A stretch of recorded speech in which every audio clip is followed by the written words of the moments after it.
Hello everyone, welcome to my YouTube channel PAPC pharma classes.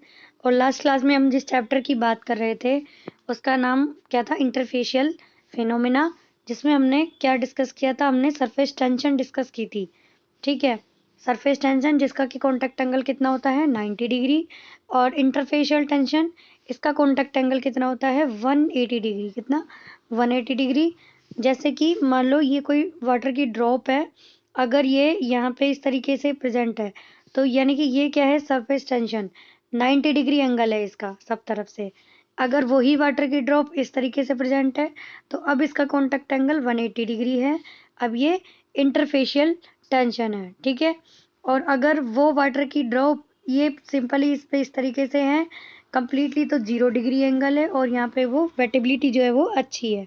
ठीक है, तो इसी तरीके से ये interfacial tension it is force per unit length acting on interface of immiscible liquid. Immiscible liquids, एक liquid A ये है, और मान लो ये इस तरीके से है ए, और यहाँ पे ये है बी। ठीक है, अब ये जो है ये इमिसिबल, यहाँ पे क्या हो गया? इंटरफेस। ठीक है, तो दो इमिसिबल लिक्विड्स के बीच में यहाँ पे इंटरफेशियल टेंशन, और सरफेस टेंशन और इंटरफेशियल टेंशन की जो यूनिट होती है वो कितनी होती है? डाइन पर सेंटीमीटर, दोनों की। ठीक है, अब इसमें डिस्कस करेंगे देखो कुछ सरफेस एक्टिव एजेंट्स। ठीक है, सरफेस एक्टिव एजेंट्स जिनको कि हम दूसरा किस नाम से जानते हैं? सर्फेक्टेंट्स। किस नाम से? सर्फेक्टेंट्स। सर्फेक्टेंट्स जो होते हैं ये HLB वैल्यू इनकी पर्टिकुलर होती है। HLB वैल्यू का मतलब क्या हुआ? Hydrophilic lipophilic balance. ठीक है, हाइड्रोफिलिक लिपोफिलिक बैलेंस यानी कि दोनों प्रॉपर्टी कितना बैलेंस करके उसके अंदर प्रेजेंट होती है किसी सर्फेक्टेंट में। ठीक है, फॉर एग्जांपल देखो सर्फेक्टेंट, जैसे कि टेबल यहाँ पे दी हुई है। सर्फेक्टेंट जैसे कि फर्स्ट है एंटी फॉर्मिंग एजेंट, इसकी HLB value 1 to 3। Foaming agent 8। Water oil emulgents यानी कि जो वाटर ऑयल इमल्शन को बनाने के लिए इमल्सिफाइंग एजेंट की तरह काम करेंगे उनकी 3 to 8। Oil water emulgent 8 to 16। Wetting agent 7 से 9। Detergent 13 to 15। Solubilising agent 16 to 18। तो ये सब यहाँ पे क्या है? ये डिफरेंट डिफरेंट टाइप की HLB वैल्यू है, और ये बहुत इंपॉर्टेंट है। जो HLB स्केल है ये ग्रिफिन ने दिया था। किसने दिया था? ग्रिफिन ने। हाइड्रोफिलिक लिपोफिलिक बैलेंस इसका यहाँ पे पूरा नाम होता है। ठीक है, अब बात करते हैं जो मेथड्स होते हैं HLB वैल्यू को डिटरमाइन करने के, वो कौन कौन से होते हैं। ठीक है, यहाँ तो ये ठीक है दे दी किन्हीं सर्फेक्टेंट्स की, लेकिन मान लो किसी और का हमें HLB वैल्यू निकालना हो तो कैसे निकालेंगे? देखो सबसे पहले जो फर्स्ट मेथड आता है वो तो ये आता है कि इसमें सम कर दो, सिग्मा कर दो। किसका? हाइड्रोफिलिक ग्रुप नंबर का। हाइड्रोफिलिक ग्रुप जितने भी लगे हुए हैं उसमें वो माइनस में टोटल फिर से कर दो, सम कर दो लिपोफिलिक नंबर का। ठीक है, और प्लस में 7। प्लस में 7। ये क्या हुआ यहाँ पे? ये इनकी फर्स्ट मेथड के थ्रू HLB वैल्यू हो जाएगी। हाइड्रोफिलिक का सम माइनस लिपोफिलिक का सम प्लस में 7। ठीक है, अब बात करते हैं दूसरे मेथड की। दूसरा क्या मेथड होता है? दूसरा मेथड होता है इसमें HLB is equals to E plus P divide by 5। E इसके अंदर देखो क्या है? E होता है percent by weight of ethylene oxide chain. Ethylene oxide chain. ठीक है, P क्या होता है? Percent by weight of polyhydric alcohol group. ठीक है, तो ये दूसरा मेथड हुआ जिसके अंदर हम HLB वैल्यू डिटरमाइन कर सकते हैं। E plus P is equals to 5। E यानी कि percent by weight of ethylene oxide chain, और P percent by weight of polyhydric alcohol. ठीक है, अब नेक्स्ट करते हैं मेथड 3।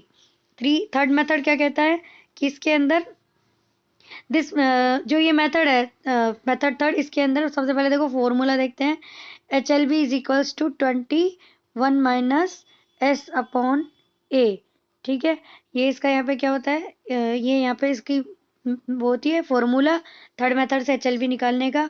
और ये मेथड जब काम में आता है, this method is used when surfactant consist ester as functional group. जब सर्फेक्टेंट में एस्टर फंक्शनल ग्रुप के तौर पे प्रेजेंट हो तो काम में लेते हैं हम थर्ड मेथड को, जिसके अंदर हमने फॉर्मूला देखा था 21 माइनस S अपॉन A। ठीक है, तो ये यहाँ पे हमने पढ़े सरफेक्टेंट HLB वैल्यू और डिफरेंट टाइप के सरफेक्टेंट्स और HLB वैल्यू को यहाँ पे डिटरमाइन करने के कुछ मेथड्स। ठीक है, इसके बाद देखते हैं नेक्स्ट, जैसे कि यहाँ पे वेटेबिलिटी हमने डिस्कस करी थी अभी। वो कैसे करी थी? वेटेबिलिटी क्या होती है? जब कॉन्टैक्ट एंगल कितना होता है? 0 डिग्री। ठीक है, जैसे कि कोई ड्रॉप है वाटर की, जब किसी ग्लास पर प्रेजेंट है तो वो इस तरीके से यहाँ पे होगी प्रेजेंट, तो कॉन्टैक्ट एंगल उसका कितना है यहाँ पे? 0 डिग्री।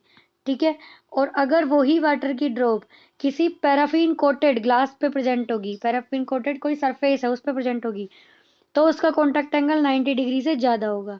जैसा कि बारिश आती है, हम क्या छाता लेके रखते हैं? अम्ब्रेला। ठीक है, इस तरीके से ये हमारा अम्ब्रेला होता है। अब यहाँ पे जब वाटर की ड्रॉप पड़ती है तो इस पर रुकती नहीं है, वो तुरंत गिर जाती है। ठीक है, इसीलिए हम अम्ब्रेला काम में लेते हैं। तो यहाँ पे उस ड्रॉप का contact angle more than 90 degree है। ठीक है, यही चीज़ होती है क्या? Wettability.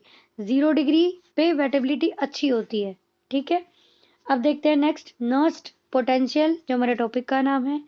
It is a potential eight interface और एक्चुअल सरफेस। उस पर जो पोटेंशियल होता है एक्चुअल सरफेस के ऊपर, ठीक है, वो होता है नर्स्ट पोटेंशियल। इसको हम थर्मोडायनामिक पोटेंशियल भी बोलते हैं, नर्स्ट पोटेंशियल को।